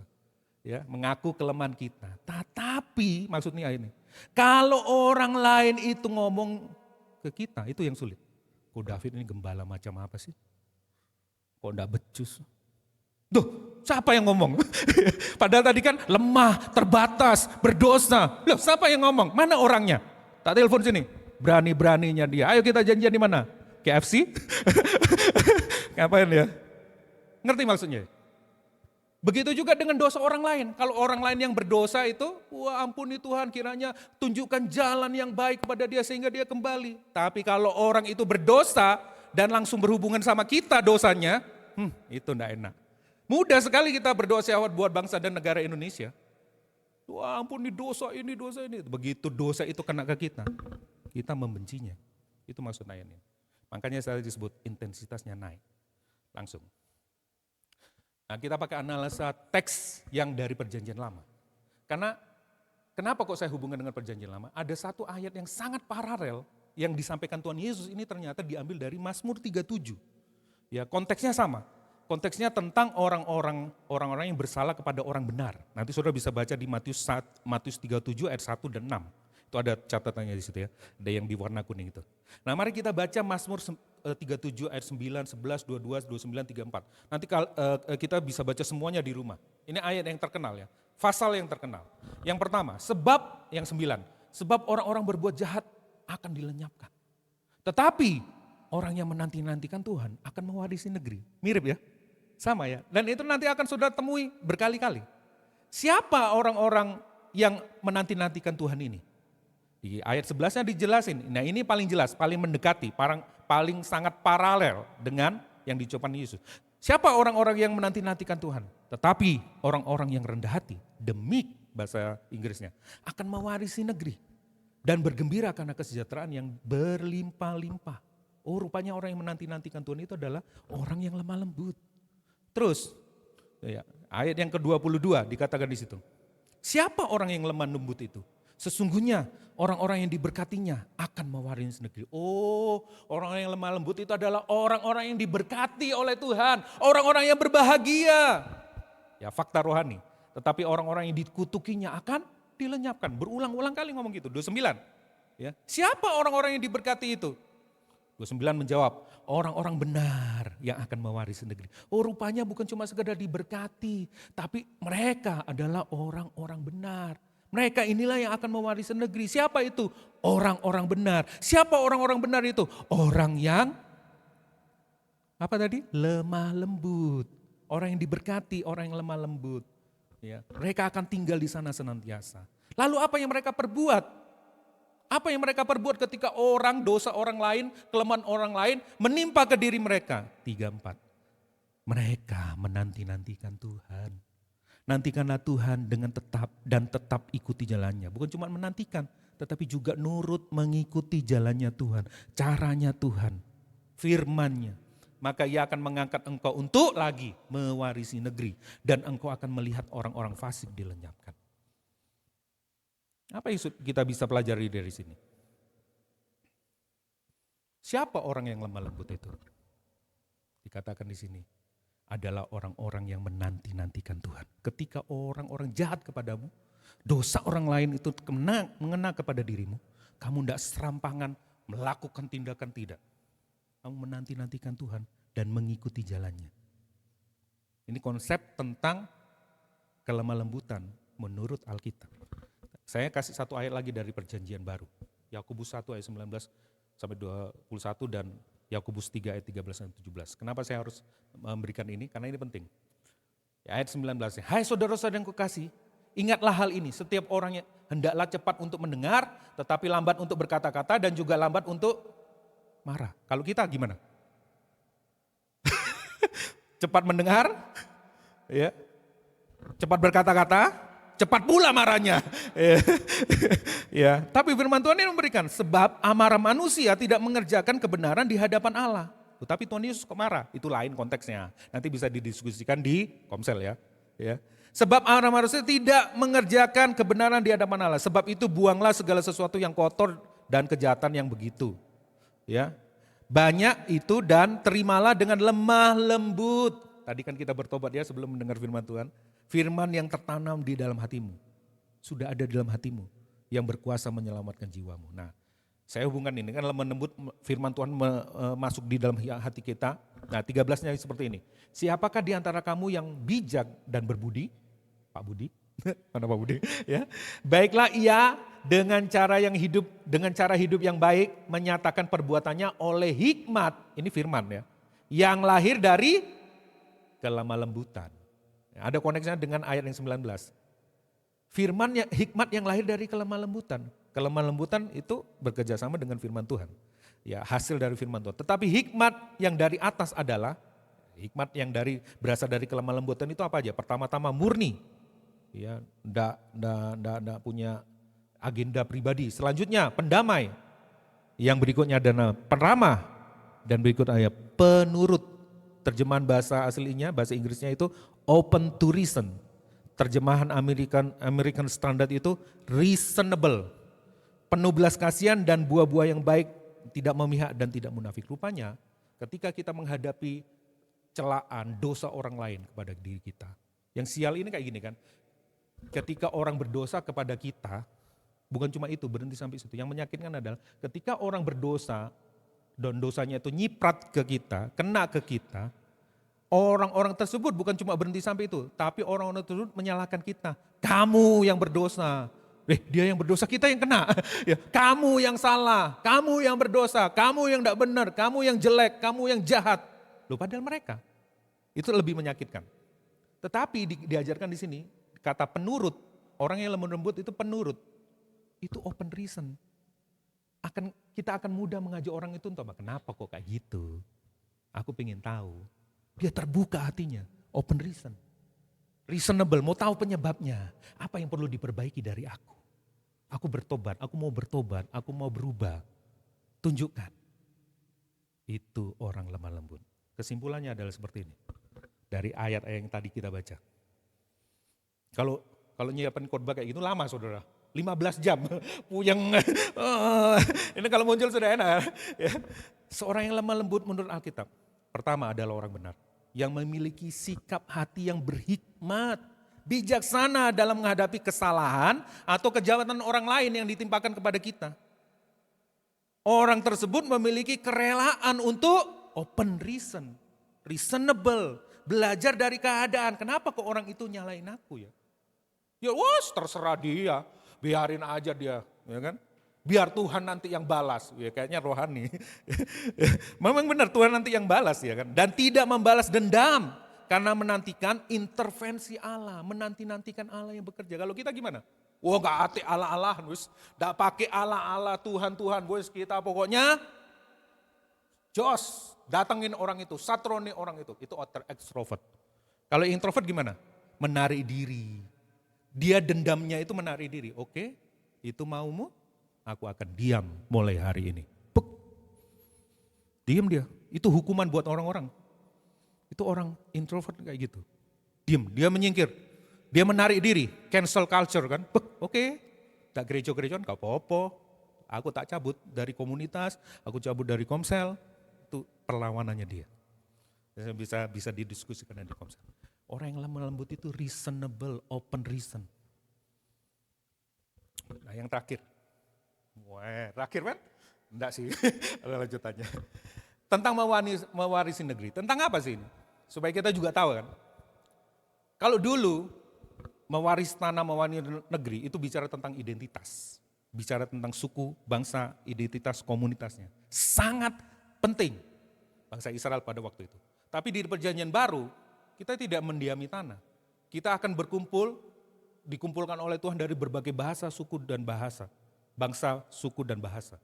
Ya. Di mana? Di bumi yang telah dipulihkan Tuhan. Ya. Dan dikatakan di sini seperti ini.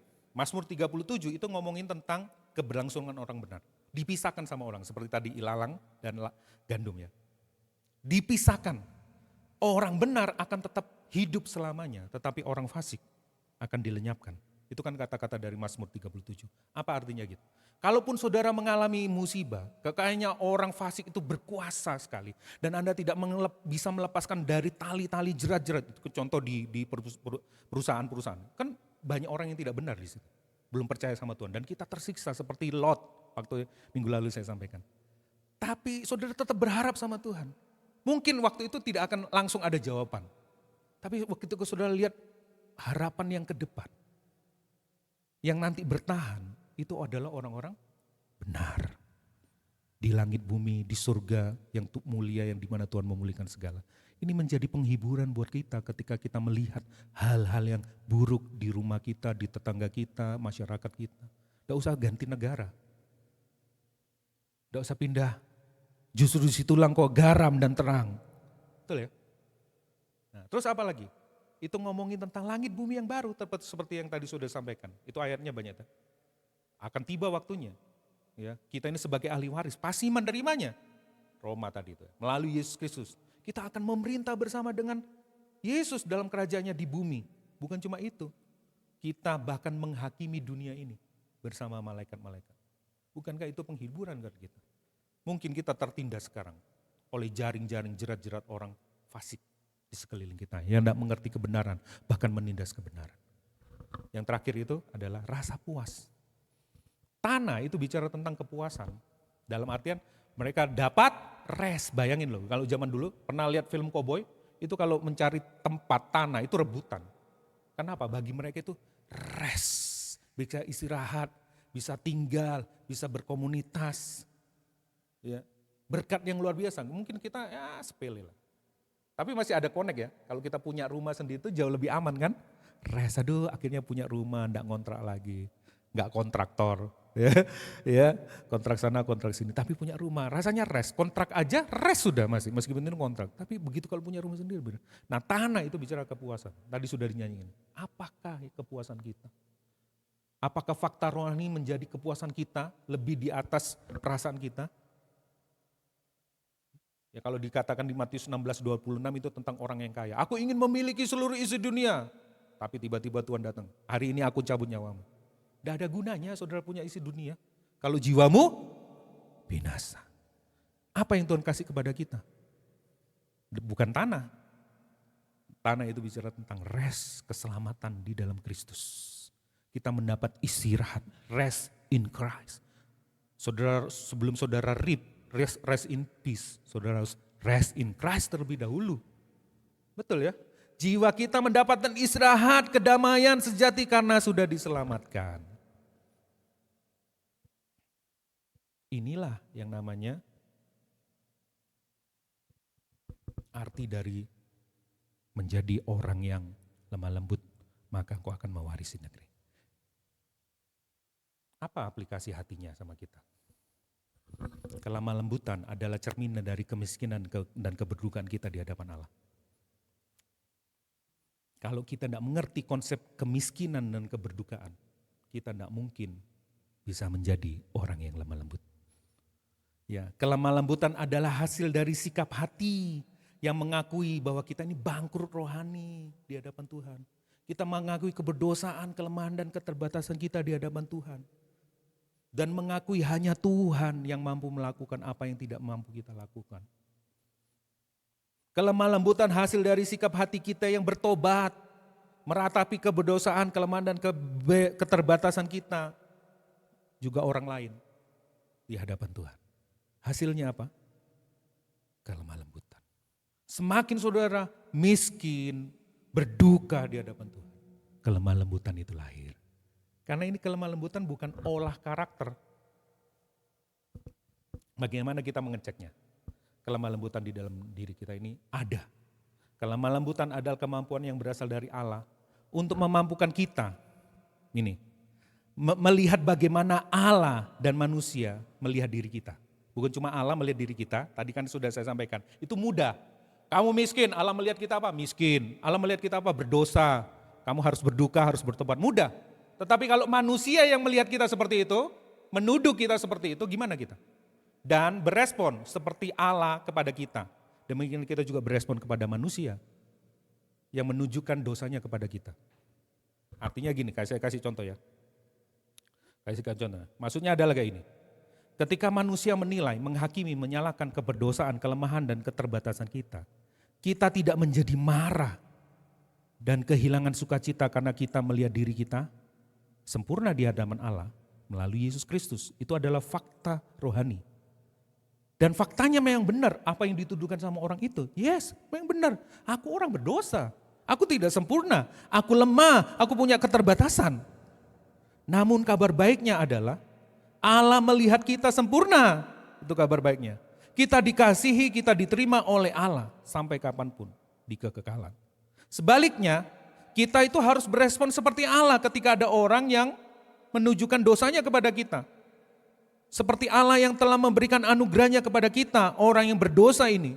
Demikian pula respon kita kepada orang-orang yang berdosa, yang menunjukkan dosanya, kelemahannya, kekurangannya kepada kita. Seperti itulah kita harus berespon. Waktu dituduh, kamu tidak becus, kamu tidak mampu, kamu berdosa, kamu salah. Kamu suami macam apa, kamu istri macam apa, kamu kakak, kamu pemimpin rohani macam apa. Sadari dulu. Di hadapan Tuhan kamu gimana? Yes, memang aku banyak kelemahan Tuhan. Orang yang mengaku tidak sempurna adalah orang yang akan reasonable buat kritik, buat masukan, buat hujatan, buat makian bahkan. Itu dulu saya tidak bisa. Saya akan marah. Karena itu menyangkut harga diri. Wede. Tapi begitu kenalnya, ya memang benar. Faktanya aku ini bobrok kan. Tapi dalam waktu yang bersamaan Injil membebaskan aku. Aku diterima karena Kristus, bukan karena omonganmu, bukan karena tuduhanmu. Tapi begitu juga kita berespon kepada orang yang menuduh kita, menjelek-jelekkan kita, menunjuk tangannya kepada kita. Kita berespon seperti Allah berespon kepada kita. Belas kasihan, anugerah, kasih karunia juga limpahkan ke orang itu. Bukannya dendam, itu yang namanya menanti-nantikan Tuhan. Ya, saya kasih kesimpulan, kelemah lembutan bukan power under control. Bagus itu yang tadi yang disampaikan sama Aristoteles, tetapi God-centered power. Ia bukanlah olah karakter, tetapi kuasa Allah yang mentransformasi hati kita. Ya.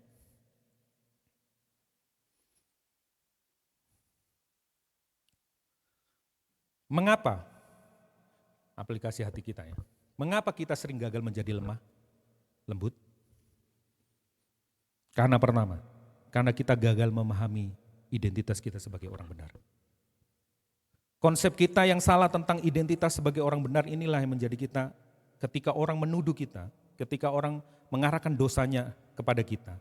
Kita merasa harga diri kita hilang. Karena apa? Konsep kita tentang diri kita sebagai orang benar, itu kita merasa bahwa kita orang benar karena kita melakukan kebaikan dan usaha kita.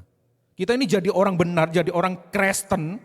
Kristen itu karena aku baik memang, aku pintar, aku baik, aku berbakat, maka aku jadi orang Kristen, aku dipilih oleh Tuhan jadi orang Kristen karena aku punya potensi. Ketika keberdosaan orang lain itu menimpa kita, kita kehilangan jati diri. Kamu jelek, kamu bodoh, kamu tidak berguna. Kita jadi akhirnya hancur. Ya, kita kehilangan jati diri kita yang sejati. Kita kehilangan harga diri dan kita berusaha mendapatkan dengan cara lain. Caranya gimana? Bisa menghajar orang itu, bisa ganti memfitnah orang itu, balas dendam dan sebagainya. Kita lupa bahwa kita miskin secara rohani dan tidak mungkin menjadi orang benar jika Allah tidak ada. Nah ini saya mau kasih tahu nih. Tidak sedikit dari kita itu sering bicara kayak ini. Kalau aku belum bertobat, orang itu wis tak entek noise. Pernah dengar ya? Kalau aku belum bertobat, wes orang model seperti itu pasti saya hajar, pasti saya gebukin. Apakah itu pertobatan yang sebenarnya? Tidak. Berarti selama ini orang sebut itu menjadi orang benar karena menahan. Bukan cuma sekedar menyeimbangkan, dia gagal menyeimbangkan, dia mendem, dia menahan diri. Dan itu berbahaya Bapak Ibu Saudara. Tinggal tunggu bom waktu, boom! Wah, dia akan sangat marah, dia akan sangat dendam, dia akan sangat seperti peluru tidak terkendali. Ya, tidak terkendali, wah nyasar kemana-mana deh. Kucing-kucingnya, anjing-anjingnya kena semua, ya kena imbasnya dari kemarahan yang bertahun-tahun. Dia gagal menyeimbangkan, capek dia, akhirnya dia pendam, oke, dia tunggu waktu yang tepat. Pernah dengar ya? Dia belum tahu aku orang timur, tapi aku ini orang timur yang sudah bertobat. Kalau ketimuranku muncul, habis kau, habis, tak kupas kau, ya habis. Itu belum bertobat. Ya dia cuma menahan diri aja. Itu bukan lemah lembut men, bukan. Ya. Pengendalian diri yang berdasarkan kekuatan sendiri hanyalah sebuah tumpukan emosi tanpa transformasi hati. Dan siap-siap meledak kamar saja. Kedua, kita tidak mempercayai Tuhan yang telah beranugerah kepada kita. Alhasil kita tidak bisa menanti-nantikan Tuhan. Kita tidak tenang. Duh kok ada omongan kayak gini ya. Duh aku kok dituduh seperti ini ya. Apalagi mengikuti jalannya. Wah tidak sempat lah boro-boro lah ya. Menanti-nantikan aja tidak bisa. Apalagi mengikuti. Tambah nggak keburu lah ya. Kita menjadi sangat independen. Sangat pede percaya diri. Confidence. Tetapi kita akan sangat kekurangan percaya dia. Godfidence. Yang adalah it's my way, bukan his way. Mengapa hal ini terjadi? Karena hati kita tidak bisa rest, terganggu gitu dengan omongan ini. Tidak bisa turun, tidak bisa tidur. Kok jahat sekali, padahal aku sudah baik, aku dituduh macam-macam. Padahal aku sudah sering bantu, kok aku dituduh macam-macam. Kita marah, kita ingin balas dendam, kita kejam, tidak terkendali. Dan ironisnya kita ingin mengendalikan keadaan itu dengan semua perasaan tadi. Hancur enggak sih? Hancur. Ingatin. Bahkan kita seringkali tanpa sadar kita menuntut orang-orang itu untuk memaklumi kita. Ya kayak gini aku, maklumi aja. Itu bukan sikap respon yang baik. Kenapa? Karena itu ingin orang memahami dia terus, ya. Sangat lazim dengan sifatnya yang seperti itu, tapi dia tidak mau membuka hati untuk Roh Kudus untuk bekerja di dalam hatinya. Itu sangat berbahaya. Jangan terus hidup dalam pola seperti itu. Orang Kristen, orang keluarga kerajaan Allah tidak seperti itu. Dia sangat terbuka. Ingat, miskin dan berduka. Itu menjadi dasar. Refleksi hatinya seperti apa? Bagaimana Allah memandang kita sebagai orang berdosa yang memberontak dan menghancurkan hatinya. Kita ini yang bersalah kan? Tuhan yang baik, Tuhan yang luar biasa, kita berdosa terhadapnya. Allah seharusnya menimpakan murkanya untuk menyatakan keadilannya kepada kita. Kayak seperti kita dendam sama orang itu loh. Tapi Allah tidak melakukan, padahal Allah yang disakiti hatinya. Ya, Allah menimpakan murkanya, ya, namun Allah menimpakan murkanya dan menyatakan keadilannya kepada siapa? Bukan kepada kita, tetapi kepada Tuhan Yesus, anak tunggal Bapa. Pribadi yang lemah lembut dan rendah hati justru dihajar sama Tuhan. Kita yang bobrok yang jahat ini mendapat anugerah. Supaya kita yang memberontak kepada Allah dapat menjadi anak-anak Allah dan mendapatkan warisan kekal yaitu keselamatan kita. Luar biasa. Kristus sekalipun ia raja dan hakim, bayangin raja dan hakim alam semesta. Namun ia datang turun ke bumi. Tidak dengan tangan besi dia memerintah.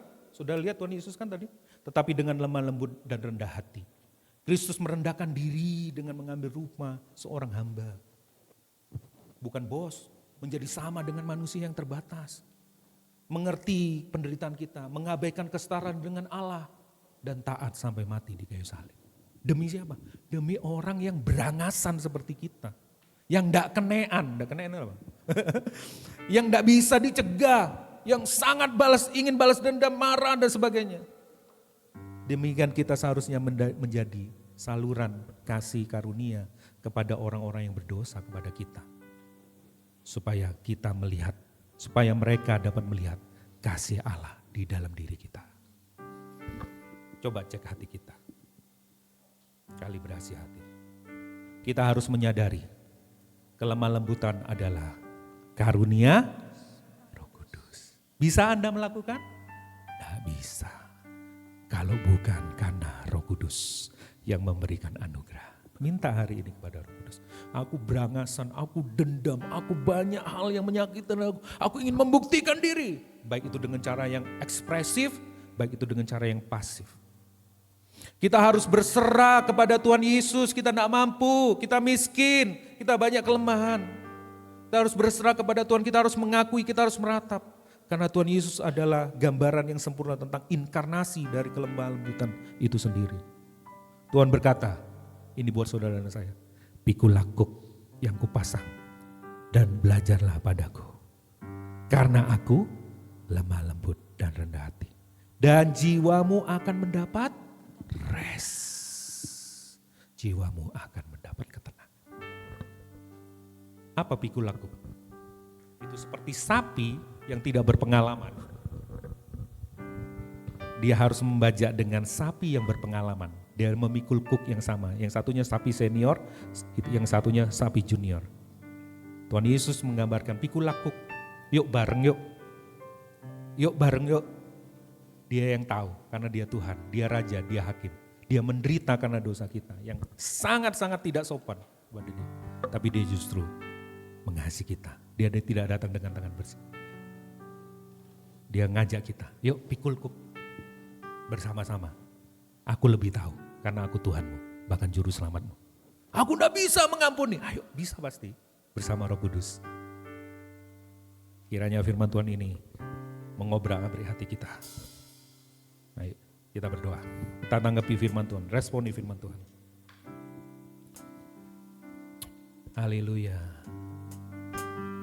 Lebih dari cukup boleh? Ya. Engkau lebih dari cukup ya Tuhan. Saya undang bangkit berdiri jemaat Tuhan. Kita tanggapi, kita responi firman Tuhan.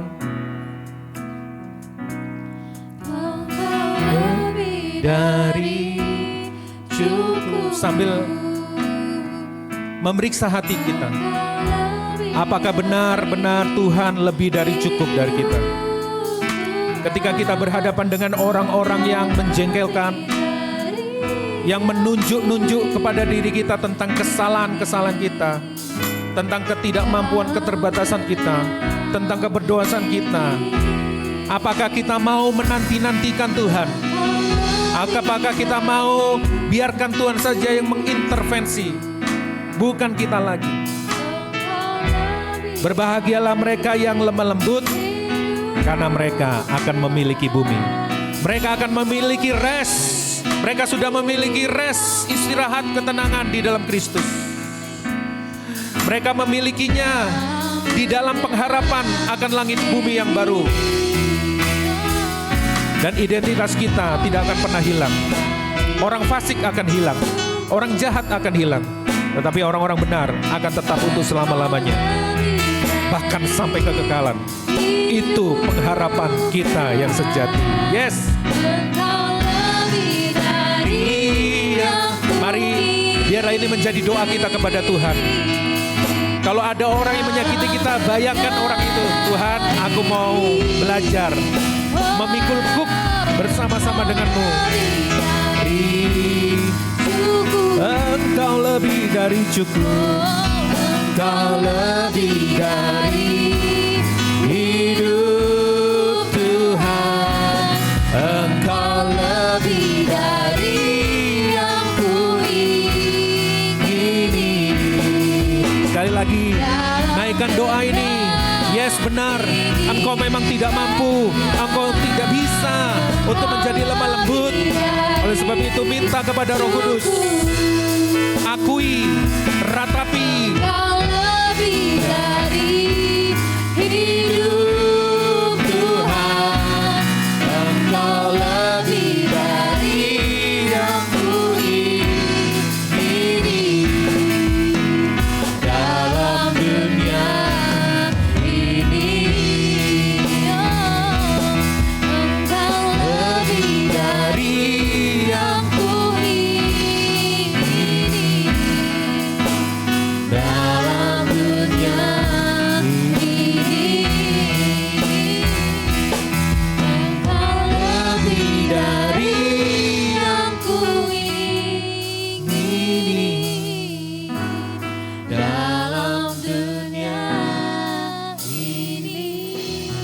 berikan waktu untuk saudara berdoa secara pribadi menanggapi firman Tuhan.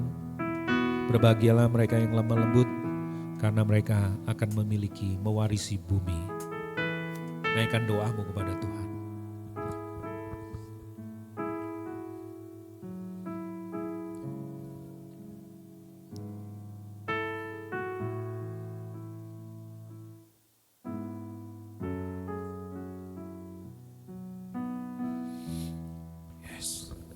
Akhirnya jemaat Tuhan, angkat tanganmu dan terimalah berkat Tuhan. Tuhan memberkatimu, Bapa memberkatimu, Tuhan Yesus memberkatimu, Roh Kudus memberkatimu. Bapa mengarahkan wajahnya kepadamu, menyinari engkau dengan sinar wajahnya, tanpa batas lagi. Karena Tuhan Yesus telah mati buat kita, membuka jalan itu sehingga kita bisa selalu bersekutu dengan Bapa. Dan Roh Kudus selalu menyertai, memimpin kita kepada kebenaran itu sendiri untuk memuliakan Yesus dan untuk memuliakan Bapa. Dan kami terima berkat itu Tuhan. Biarlah kelemah lembutan-Mu itu ada dalam diri kami. Kerendahan hati-Mu ada dalam diri kami. Itu pekerjaan Roh Kudus, bukan pekerjaan kami. Itu bukan olah karakter, tetapi itu adalah power, kuasa dari Roh Kudus. Biarlah Roh Kudus membasuh hati kami. Firman-Mu membersihkan hati kami dari semua kotoran, dari semua apa yang membuat kami tidak menjadi lemah lembut. Kami mengucap syukur dan biarlah kami menjadi saksi dimanapun engkau berada. Pergi dan jadikanlah semua bangsa murid Tuhan. Di kantormu, di perusahaanmu, di pabrikmu, di ladangmu. Di mana engkau bekerja, di mana engkau kuliah, di mana engkau belajar. Orang melihat kelemah lembutanmu, orang melihat Allah. Di dalam nama Bapa, Tuhan Yesus dan Roh Kudus, berkat ini tercurah. Yang percaya bersama-sama katakan, amin, amin, amin. Tuhan Yesus memberkati. Selamat hari Minggu. Orang-orang yang lemah lembut. Amin. God bless Kemarin you. gak boleh menangis, sekarang lemah lembut. Monggo.